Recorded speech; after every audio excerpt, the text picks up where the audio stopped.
So this video is about the Terra Nova hut. I'm going to talk about the expedition and Scott and some of the things he's done and just the most incredible stories, honestly. So we'll get straight into it. Scott's hut, which is Terra Nova hut, is located in Cape Evans in Antarctica, Ross Island. It was erected in 1911 and it was led by Captain Robert Falcon Scott. I turned left when I went in the door, and this is the stable area. That's some seal blubber there on the right. Pretty incredible. Because the previous hut they had, Discovery Hut, that's in McMurdo now. That was actually an Australian hut, so it was designed for the desert and freezing cold. So when they came back again and put this hut down here, they did make it as warm as they possibly could. Just boxes and boxes of stuff, and I'm pretty sure the conservators went through all these and revamped them. You see how the metal on the edges there is all like, looks like new. And then the last stable here is a dog. Now this dog didn't actually die here, it died outside. But they put the bones back inside to preserve them, which I think is kind of neat. But just look how dainty these corridors are, eh? They're incredible. But basically there was 16 officers here and scientists. It is actually so strange being in there on your own.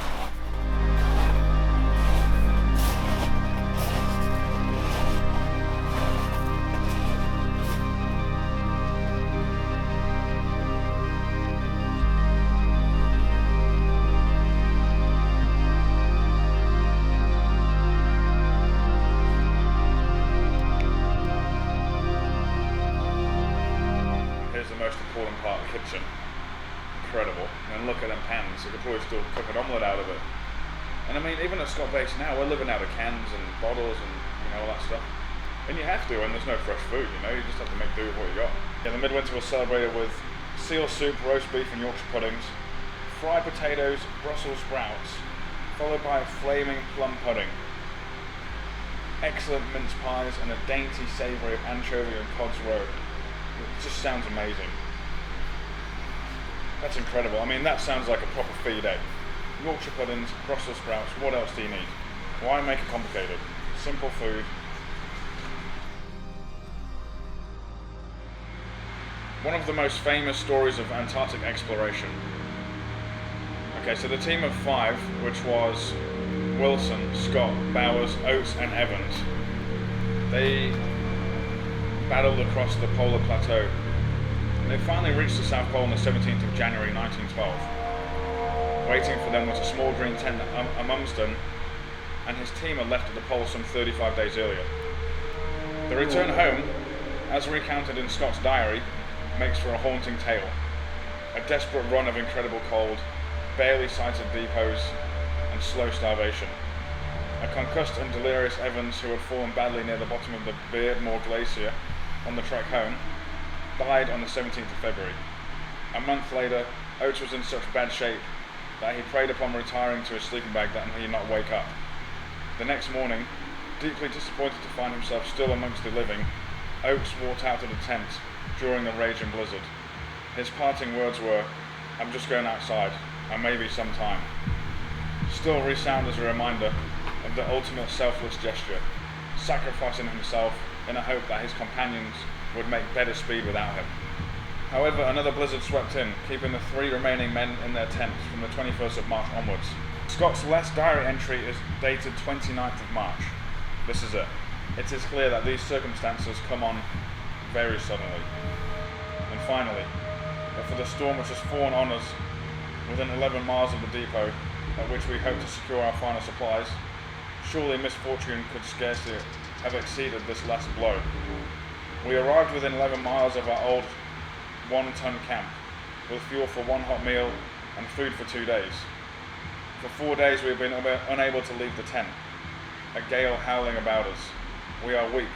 Writing is difficult, but for my own sake I do not regret this journey, which has shown that Englishmen can endure hardship, help one another, and meet death with as great a fortitude as ever in the past.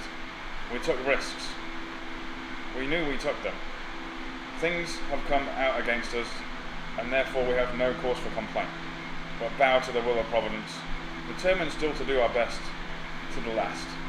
Had we had lived, I should have had to tell the tale of hardihood, endurance, and courage of companions, which would have stirred the heart of every Englishman. With these rough notes, our dead bodies must tell the tale. Scott, Wilson, and Bowers perished just 11 miles from the one-ton depot itself, which was about 150 miles from Hut Point. By April, the rest of the party who were waiting for them realised that the adversity must have befallen Scott. Gran wrote, "Alas, our fears and alas we got justified. The polar party have still not returned to Hut Point. Their fate must be sealed." Yeah, it's really sad, eh? It's really sad.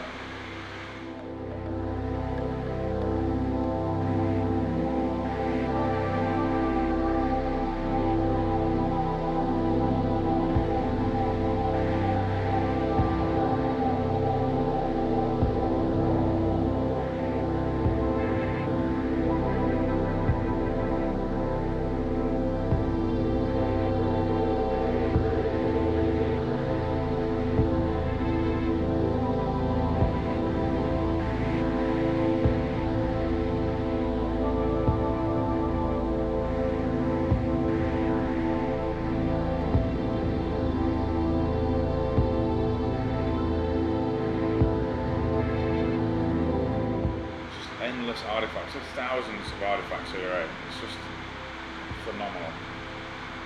So AHT actually took away a lot of the artifacts and brought them back to Scott Base. This is last season, and then over winter, last winter, they were restoring all the artifacts, and then this season they came back and returned them to the huts. So I mean, it's been a huge project over the past year.